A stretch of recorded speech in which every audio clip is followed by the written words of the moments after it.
Oi, muito bem-vindo você que nos acompanha aqui em nosso canal Chanel Pensador. Aqui procuramos sempre trazer um estudo bíblico dentro da Bíblia, estudos que estão ali envolvidos de uma capa a outra da Bíblia Sagrada. Nós temos por lema no canal: pensai nas coisas do alto. Como o apóstolo Paulo, ele nos diz lá em Filipenses capítulo 4, versículo 8, tudo o que é verdadeiro, tudo o que é respeitável, tudo o que é justo, tudo o que é puro, tudo o que é amável, tudo o que é de boa fama, se alguma virtude há, se algum louvor existe, seja isso que ocupe os nossos pensamentos, pensando nas coisas dos céus. Queridos, nessa linha de raciocínio nós vamos trabalhar hoje com o seguinte tema: teofania, o quarto homem. Esse é o primeiro vídeo de uma série que vamos lançar aqui de 4 vídeos dentro desse assunto, certo? Entendendo que alguns homens da época do profeta Daniel procuraram o rei Nabucodonosor e disseram que 3 judeus chamados Ananias, Misael e Azarias não obedeciam ao decreto de se prostrar diante da imagem de ouro que o rei havia erigido. O rei ficou irado e perguntou, se era verdade o que aqueles homens estavam falando sobre aqueles 3 jovens cristãos. Eles confirmaram que só adorariam a Deus e não a estátua do rei. Então, queridos, o rei, com muita raiva, os lançou em uma grande fornalha que foi atiçada 7 vezes mais do que o normal. Ele ainda duvidou de que Deus, o Deus daqueles 3 jovens cristãos, fosse capaz de livrá-los daquela fornalha. E, queridos, o rei presenciou um milagre naquele momento, que foi o livramento daqueles homens dentro daquela fornalha, onde eles não se queimaram. A Bíblia diz que nem cheiro de fumaça havia neles. E o rei ainda ficou mais estupefato quando ele viu um 4º homem passeando, com aqueles jovens dentro do fogo. Quem eram esses 3 homens? A Bíblia diz que eram amigos de Daniel. O que foi a fornalha de fogo ardente? O que podemos saber e aprender nesse episódio na Bíblia Sagrada? Bem, esse é o nosso assunto de hoje, abrindo então uma série de 4 vídeos com esse tema, sobre esse assunto da fornalha ardente. Então continue ligado. Se você ainda não se inscreveu no canal, se inscreva, deixe lá o seu joinha e, importante, acione o sininho para você estar sempre recebendo a sequência desse estudo quando for lançado às sextas-feiras aqui no canal, ok? Compartilhe esse primeiro vídeo, compartilhe o link do canal, é muito importante e isso é muito bom para o canal. Ok? Canal Chanel Pensador, pensando nas coisas do alto. Pois bem, queridos, quem eram aqueles 3 amigos de Daniel? Ananias, Misael e Azarias. A Bíblia relata no livro do profeta Daniel que eles eram 3 jovens judeus que foram recrutados pelo rei Nabucodonosor. O nome Ananias significa Deus foi gracioso comigo. Misael significa quem é como Deus. E o nome Azarias significa Deus ajudou, ou em uma tradução mais apurada, Deus é a minha força, ou fortaleza de Deus. Azarias, esse nome tem origem hebraica, surgindo a partir do nome Razaria, que é a raiz do nome original. Então, queridos, esses jovens foram levados para a Babilônia por volta do ano 605 a.C., na mesma época que para lá também foram levados o profeta Daniel e o profeta Ezequiel. Nas escrituras sagradas não há uma referência detalhada quanto à origem desse trio ou a abordagem específica de cada jovem, detalhes sobre a origem deles, a família deles. A Bíblia não traz muito indício sobre esses três jovens. A escritura sagrada os cita por 14 vezes e sempre eles são citados juntos. Segundo a Bíblia, Deus deu sabedoria e inteligência a esses três rapazes para eles conhecerem todos os aspectos da cultura, da ciência, e isso nós podemos ver registrado no capítulo 1 do livro de Daniel, versículo 17. Juntos, eles ajudaram Daniel a solucionar o misterioso sonho de Nabucodonosor, que está registrado no capítulo 2, versículo 17 do livro de Daniel. Com a capacidade dada por Deus, os três jovens e Daniel foram instruídos durante 3 anos a mando do rei da Babilônia. E olha que eu estou citando os versículos 4, 5 do 1º capítulo. Então, ao fim desse treinamento, o qual o rei os instruía, veja que descobriu que esses jovens eram 10 vezes mais sábios do que todos os magos e encantadores que existiam naquela época ali no reino.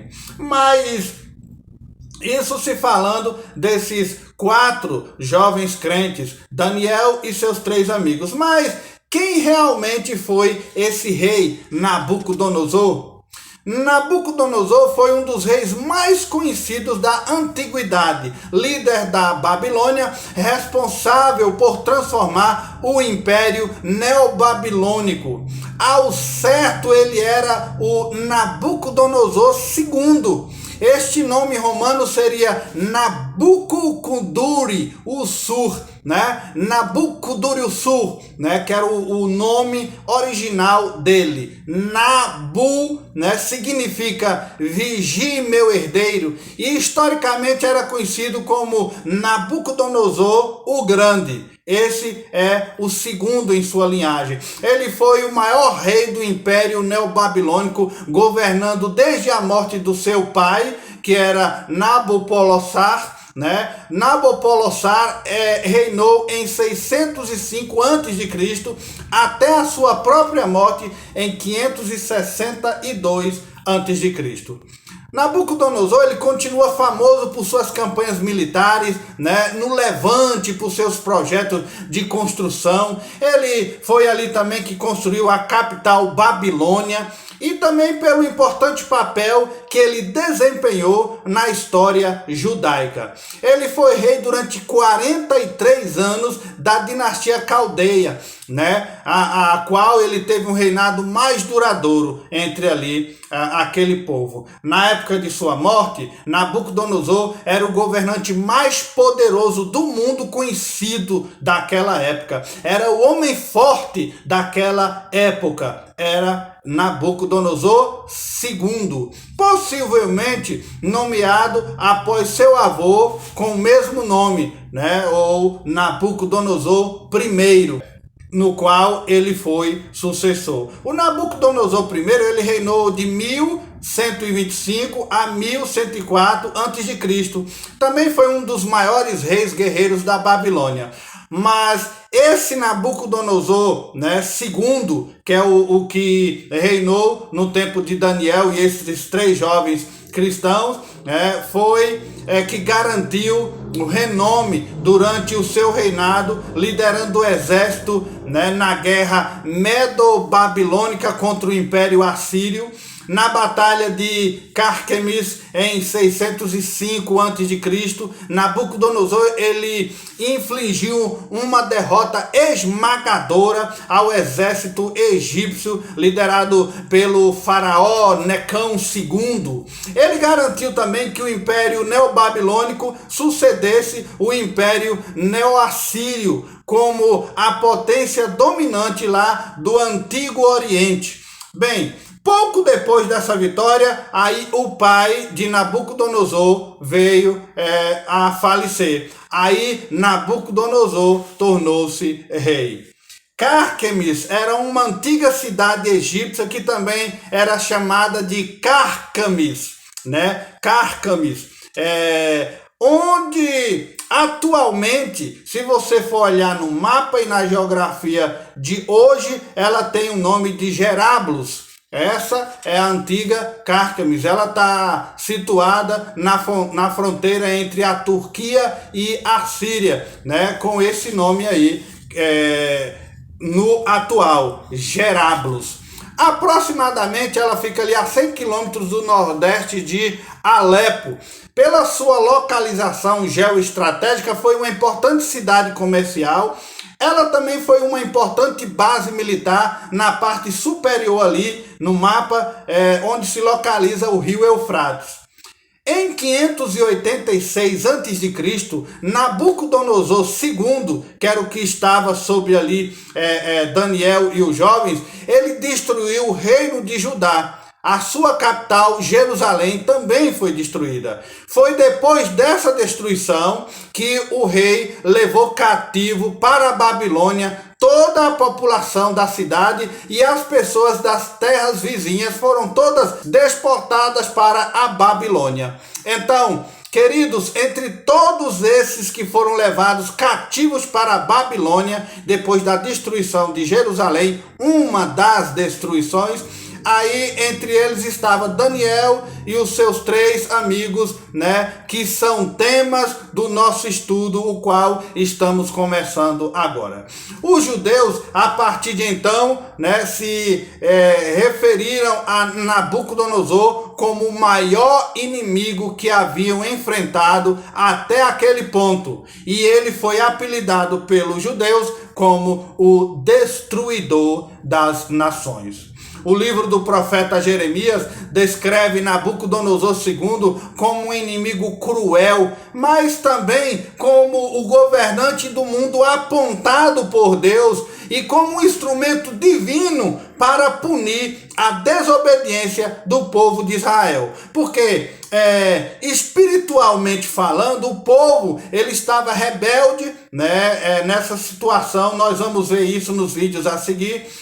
A rebeldia do povo fez com que Deus permitisse a Nabucodonosor invadir a Palestina e destruir Jerusalém e levar o povo para a escravidão. Isso é consequência do pecado do povo. Essa história, pormenores, vamos ver a seguir. Por isso, continue a nos acompanhar. Ok?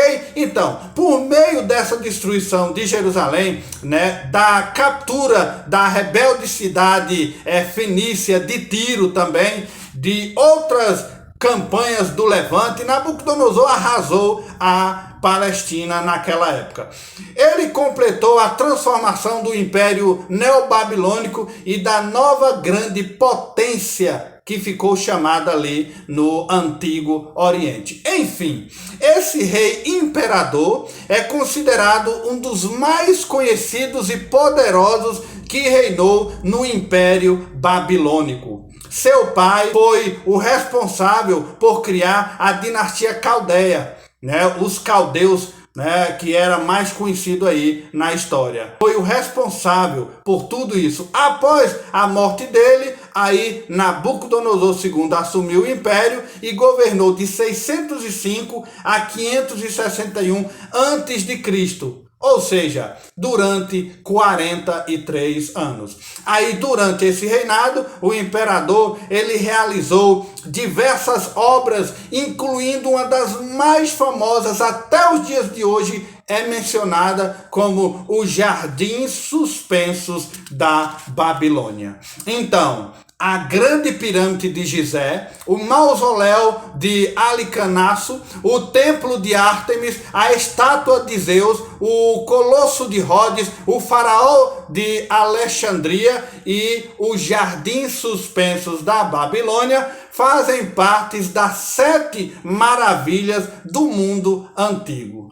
Grande parte das informações sobre o imperador advém de escritos cuneiformes, além de textos antigos de referências bíblicas. Por isso que nós estamos fazendo esse apanhado sobre a vida desse rei. Porém, queridos, é preciso estar atento a um detalhe importantíssimo sobre nome Nabucodonosor. Quando você estudar a história antiga e compará-la com a Bíblia, você deve se ater a um detalhe importante. Durante a história, 4 reis tiveram o nome Nabucodonosor. Assim, o imperador citado na Bíblia, ele recebe o nome de Nabucodonosor II, que foi aquele rei que reinou no período de Daniel e os 3 jovens. Então, esse é o rei o qual estamos tratando, o Nabucodonosor II. Quando você ler, ouvir, pesquisar, estudar alguma literatura que venha Nabucodonosor, procure identificar quem dos 4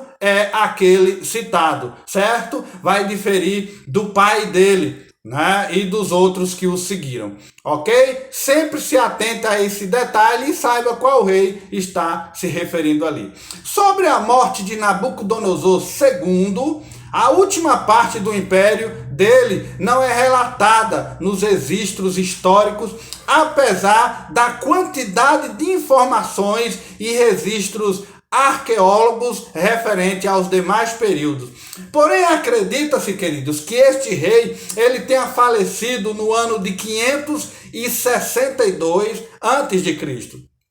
Entre os meses de agosto, setembro, né? Ele pode ter falecido aí nessa época do ano 562, mais ou menos ali com 70 anos de idade. Por fim, a morte do grande rei da Babilônia. Depois da morte dele, o império foi sucedido por Evil-Merodach. Evil-Merodach era o seu filho. Entretanto, ele reinou apenas 2 anos, até que o Império Babilônico entrasse em declínio.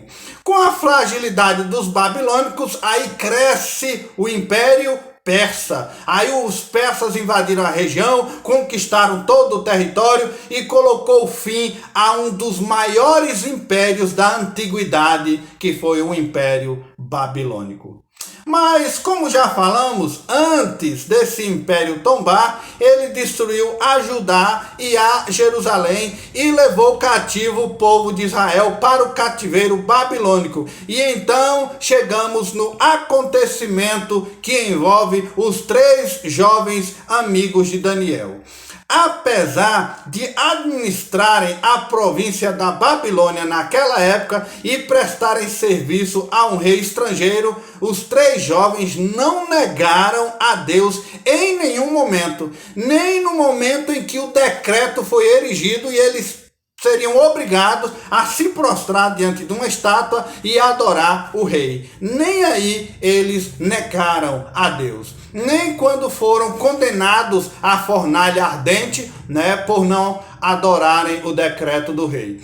A fornalha ardente era um forno que poderia ser aquecido acima de 1000 graus Celsius. Era um tipo particular de fornalha usada para cerâmica. Nós vamos ver detalhes sobre como eram as fornalhas e para que serviam naquela época. Altas temperaturas, muitos materiais começam a reagir com a atmosfera circundante e, de acordo com as escrituras, Nabucodonosor ficou ainda mais furioso, com mais raiva, e imediatamente ordenou que aquecesse 7 vezes mais aquela fornalha.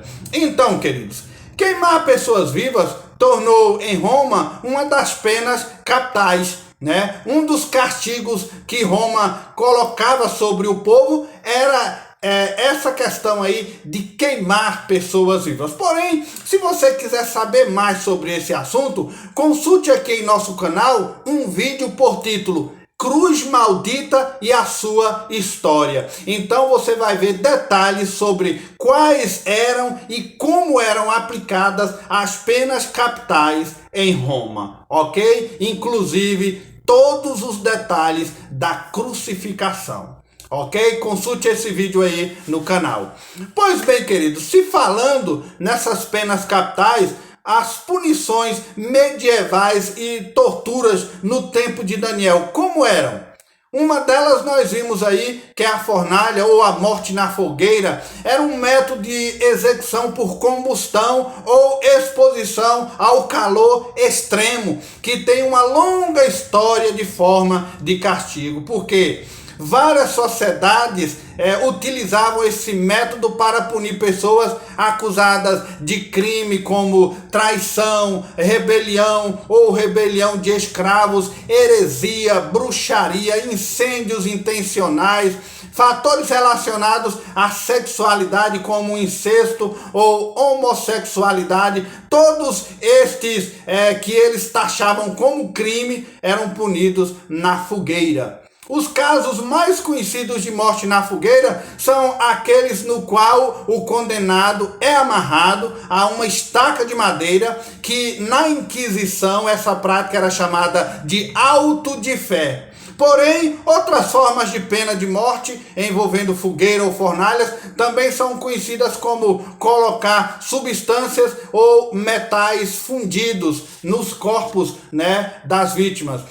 Às vezes colocava metal muito quente em seus ouvidos ou garganta, ou aprisionando as pessoas e colocando em aparelhos metálicos, como por exemplo esse que você vê aí na tela, o touro de bronze. Era muito comum naquela época e chegou-se até no tempo de Roma. Segundo historiadores, ele possuía um aparato acústico de sopro que convertia os urros de desespero e dor do criminoso, um som mórbido, de um touro rufando naquele momento. Quando dentro dele o condenado era trancado, colocado sobre uma fogueira, o metal aquecia e fritava a pessoa até a morte. É o touro de bronze. Porém, quanto ao caso dos 3 jovens cristãos, eles foram jogados numa fornalha de fogo.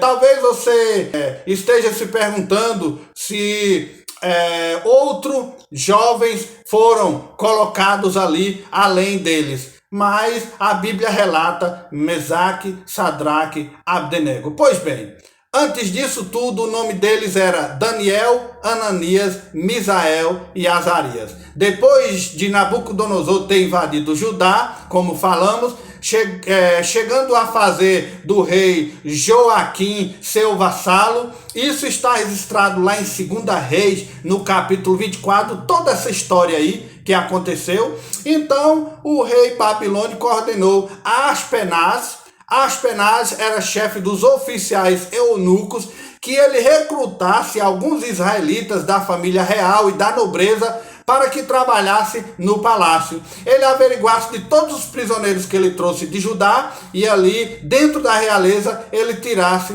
alguns para como recruta, como eunucos para trabalharem ali no palácio. Aí então ele escolheu esses 4 homens aí. A Daniel ele deu o nome de Beltesazar. A Ananias ele deu o nome de Sadraque. A Misael ele deu o nome de Mesaque. E a Azarias ele deu o nome de Abdenego.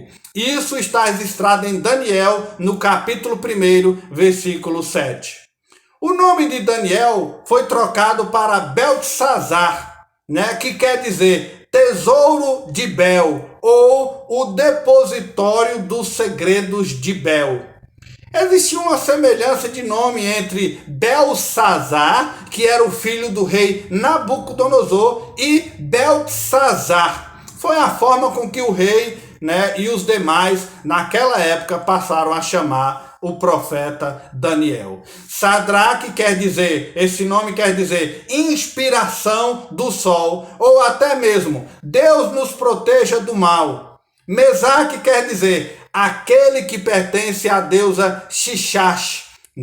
Além da mudança dos seus nomes, Sadraque, Mesaque e Abdenego aprenderam língua, a literatura babilônica e os costumes daquela época. A alimentação também fez parte daquela adequação à nova cultura. O próprio Nabucodonosor, ele designou uma porção diária de vinho e comida para aqueles jovens de forma diferenciada. Aí, apesar do tratamento de alto padrão, comida boa, comida da realeza, né? Muitas vezes ali a comida impura para os judeus, né? Era dedicada aos deuses aquela comida. Então Daniel negociou com Aspenaz, a quem tinha simpatia, para que pudesse comer apenas legumes e vegetais e não se contaminar com aquelas iguarias que o rei estava oferecendo.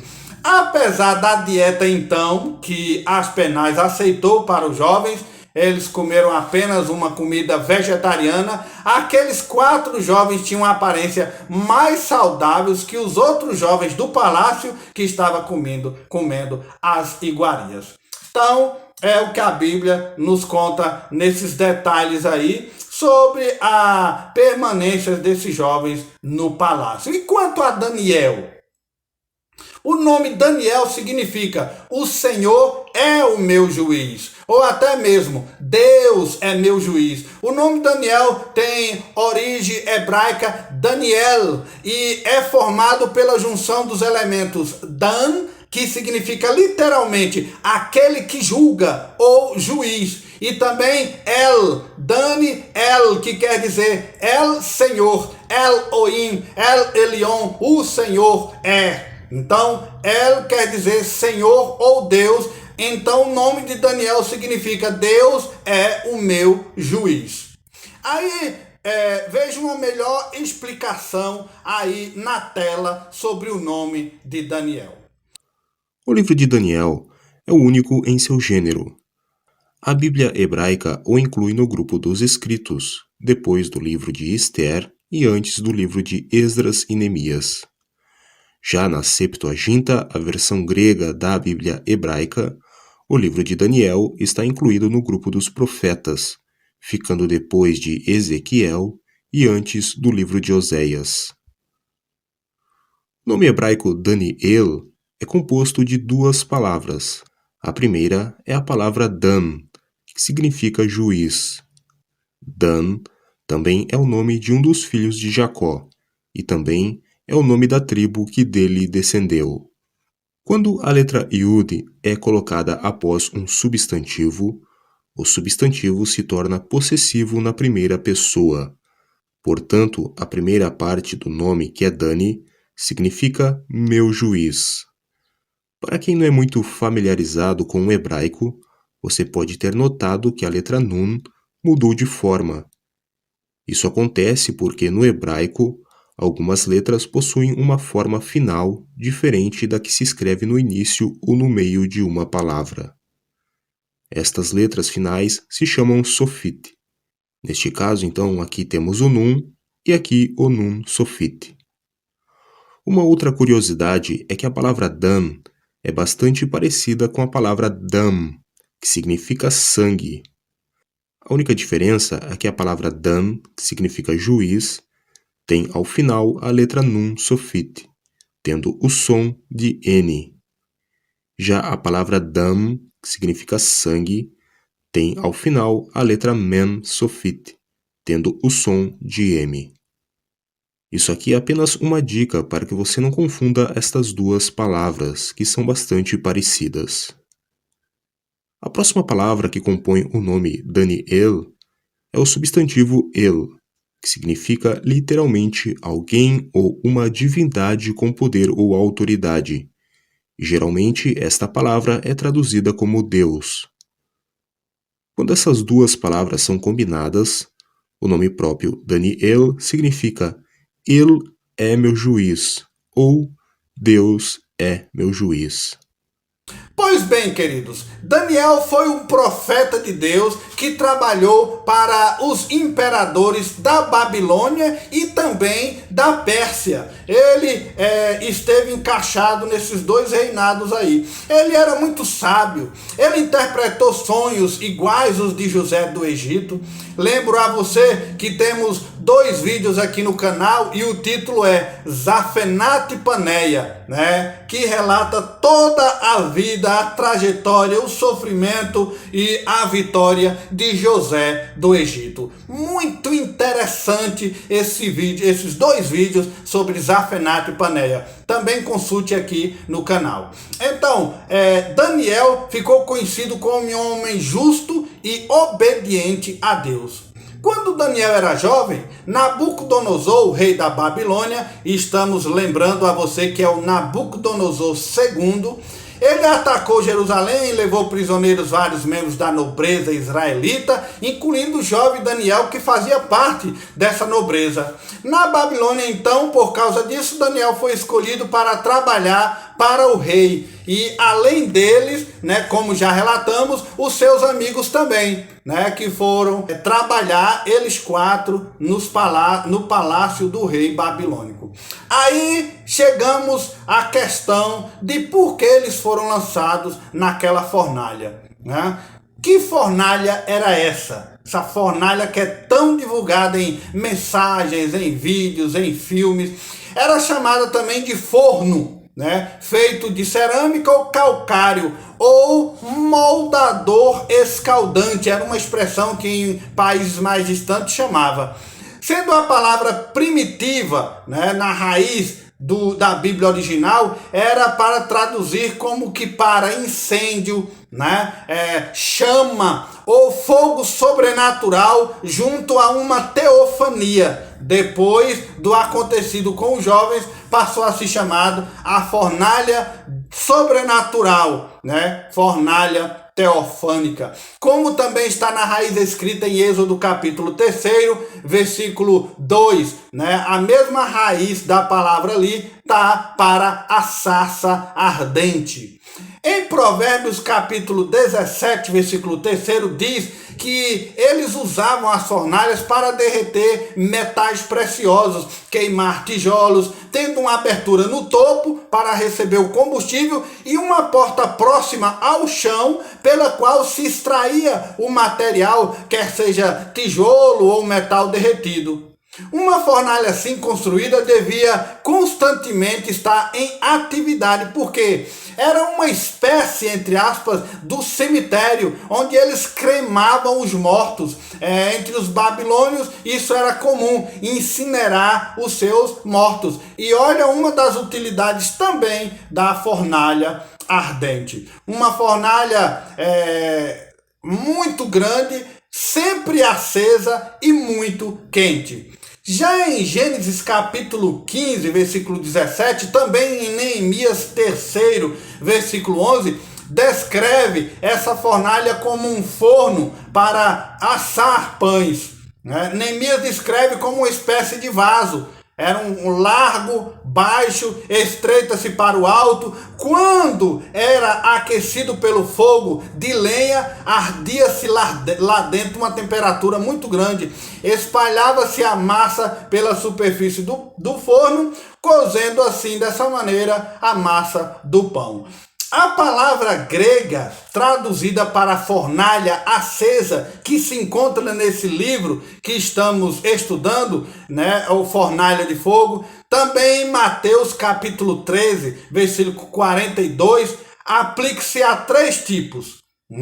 Já foi traduzido aí para 3 títulos: a fornalha do oleiro, a forja do ferreiro ou o forno de cal. Então, quando o Evangelho cita esses 3 títulos, faz referência da fornalha ardente daquele tempo. Sendo assim, foi nesse tipo de forno que o rei jogou os rapazes por hostilidade aos judeus. Apesar do aparente conforto, o ambiente do palácio sempre era hostil aos judeus e imprevisível, devido ao temperamento do rei, muito cruel, muito bruto. Em vários momentos, a fé desses jovens foi colocada à prova. E, queridos, a mais emblemática certamente foi essa a que estamos falando agora, a fornalha de fogo. Nabucodonosor, ele ergueu uma imagem de ouro de 27 metros de altura na planície de Dura, na província da Babilônia. Essa planície está situada na atual Síria hoje. Meio caminho ali entre Alepo e Bagdá é que essa planície está localizada ali nas margens do Eufrates, num ponto estratégico de rotas comerciais da antiguidade.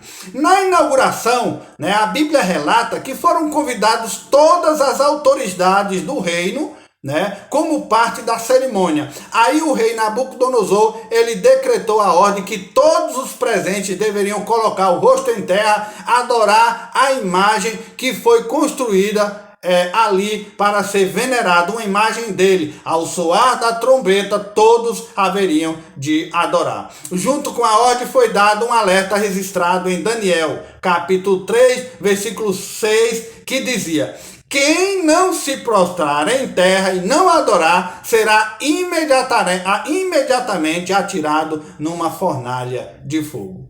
No ato da cerimônia que foi ordenado que houvesse um momento de adoração, os jovens judeus então não se curvaram e foram denunciados por alguns astrólogos que estavam presentes ali no evento, conforme está registrado em Daniel no capítulo 3, versículo 8.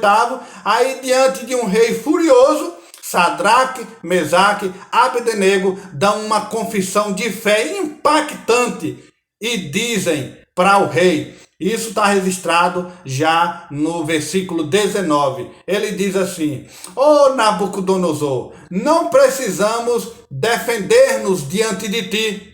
Se formos atirados na fornalha em chamas, o Deus a quem prestamos culto pode livrar-nos, e ele nos livrará das tuas mãos, ó rei. Mas se ele não nos livrar, saiba, ó rei, que não prestaremos culto aos teus deuses, nem adoraremos a imagem de ouro que mandaste erguer. Olha a confissão de fé desses 3 jovens cristãos, defendendo a sua fé e o nome de Deus naquele momento. Tal confissão inflamou de ira mais ainda o rei, que mandou imediatamente lançá-los na fornalha ardente com um calor aquecido 7 vezes mais. Tão quente estava a fornalha que a Bíblia diz que os soldados que levaram os jovens e jogaram na fornalha, esses soldados morreram na hora, tamanha era a temperatura naquela fornalha. Só para você ter uma ideia, imagine como estava quente ali, aquecida 7 vezes mais do normal. Mas aí a Bíblia registra que milagrosamente Sadraque, Mesaque, Abdenego caminhavam no meio das chamas. Além deste milagre, estupendo, algo alarmou o rei. Aí o rei começa a dizer: não lancei 3? Eu estou vendo um 4º homem na fornalha. O rei descreveu a aparência desse 4º indivíduo como parecendo o filho dos deuses. Vale observar aqui, queridos, que o termo filho de deuses é uma referência que o rei tinha em relação à sua cultura, da sua religião pagã, mas também por muito que ele tem escutado, entre os judeus que ele trouxe cativo sobre o Deus de Israel, que haveria de trazer um rebento para apacentar o povo. Então haveria de enviar o seu filho. Então essas conversas corriam, por aquela região ali. Mas então, quem era o 4º homem da fornalha? Se os 3 amigos de Daniel foi ali, seria Daniel? Claro que não, vamos ver mais adiante. Bem, queridos, olha, existem 2 linhas de interpretação relativas ao 4º homem daquela fornalha. Alguns estudiosos defendem que se tratava de um ser celestial, um anjo que esteve na presença dos 3 jovens crentes ali. Outra linha de pensamento aceita por boa parte dos estudiosos cristãos, de teólogos cristãos, que o 4º homem da fornalha trata-se do próprio Cristo pré-encarnado, uma teofania ou uma cristofania. Nós vamos ver isso com mais detalhes. Uma exegese de Daniel, capítulo 3, versículo 25, realmente confirma que, na verdade, trata-se de uma teofania, que o 4º homem na fornalha seria Deus presente, o próprio Cristo. Primeiramente, queridos, vamos ver como esse versículo aparece em algumas traduções da Bíblia, para a gente chegar a falar dessa forma sobre o quarto homem da fornalha, certo? Então vamos em algumas Bíblias próximas ali da tradução do hebraico.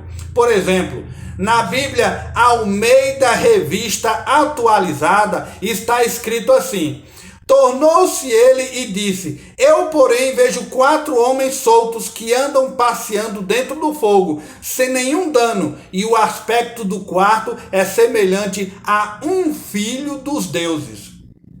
Se formos para a versão Almeida Corrigida Fiel, lá está escrito assim, o mesmo versículo 25 de Daniel 3. Respondeu dizendo: eu, porém, vejo 4 homens soltos que andam passeando dentro do fogo, sem sofrer nenhum dano, e o aspecto do quarto é semelhante ao Filho de Deus. Olha que já teve uma tradução mais afino nessa palavra Filho de Deus. Como podemos perceber, as duas formas de tradução, uma diz Filho dos deuses e a outra diz Filho de Deus. Mas por que, pastor, o senhor está comparando uma Bíblia com uma outra? São traduções próximo à Bíblia original, a Bíblia hebraica, a Bíblia ali da tradução mais aproximada. Então, aí vocês irão entender mais à frente, quando nós estivermos nos aprofundando mais nesse assunto, aí vocês vão entender por que nós estamos lendo de uma tradução para outra, por quê, né? Muda-se ali uma letra, né? Não perde o sentido da verdade da palavra, mas facilita o entendimento. Por que isso aconteceu? Bem, continue nos acompanhando e você vai entender a detalhes isso daí, né? As versões que seguem Filho de Deus ou Filho dos deuses. Então, queridos, são versões da Bíblia que nos trazem mais clareza e que se aproxima, né, do original. Na Nova Versão Internacional, né, ou também na versão católica, dentre outras já, a versão Nova Tradução da Bíblia, todas essas versões que eu estou citando, eles vão trazer a palavra anjo.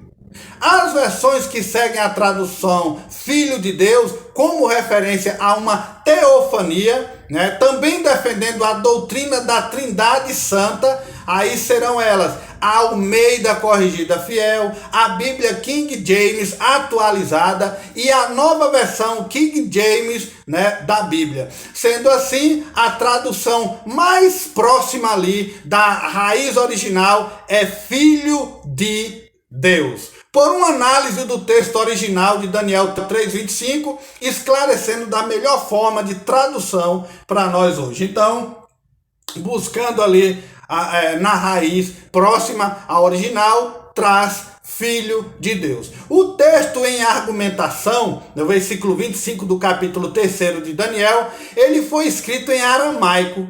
A expressão aramaica para filho é Lebar Elaim, que aparece no texto original, né? Lebar Elahim, que aparece nesse texto como Filho de Deus, pois a palavra Elahim tem como a correspondente palavra hebraica Elohim, que é uma palavra que vocês já têm escutado também muitas vezes, que quando se refere a Deus, Elohim, né, traduzida por Deus, e está no singular. Então, Lebar Elahim traduz para Elohim, no singular, Deus, Filho de Deus.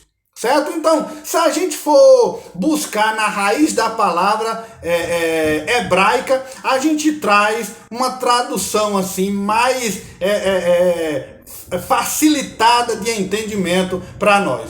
Um outro fator importante, queridos, é que a expressão aramaica Lebar Elahim é utilizada também no Targum. Mas, querido, o que é o Targum? Que importância esse Targum traz para nós hoje ou para a Bíblia? Bem, Targums são traduções para o aramaico do conjunto canônico da Bíblia hebraica do judaísmo rabínico, inicialmente orais, que foram fixadas por escrito tardiamente. Mas isso explicaremos com tantos detalhes que parece difícil você ouvindo aqui de primeira mão, mas vai ficar tão fácil o entendimento, ok? No nosso próximo vídeo nós vamos esmiuçar o que é Targum. Falaremos também sobre a doutrina da eternidade de Cristo. Portanto, querido, eu lembro a você, não se esqueça de acionar aí o sininho do canal se você se inscreveu, né? Se não se inscreva, acione o sininho, aí você vai estar ouvindo a sequência desse estudo, porque, claro, eu deixei algumas lacunas, algumas interrogações sobre as traduções, sobre o que é o Targum, né? Sobre essa questão do Elohim, no plural, no singular. Bem, nós vamos tirar todas essas dúvidas no próximo vídeo aqui no canal, ok? Então se inscreva, acione o sininho e participe com a gente do canal Chanel Pensador, ok? Teofania, o quarto homem, segundo vídeo, está aí vindo na próxima sexta-feira. Que Deus te abençoe.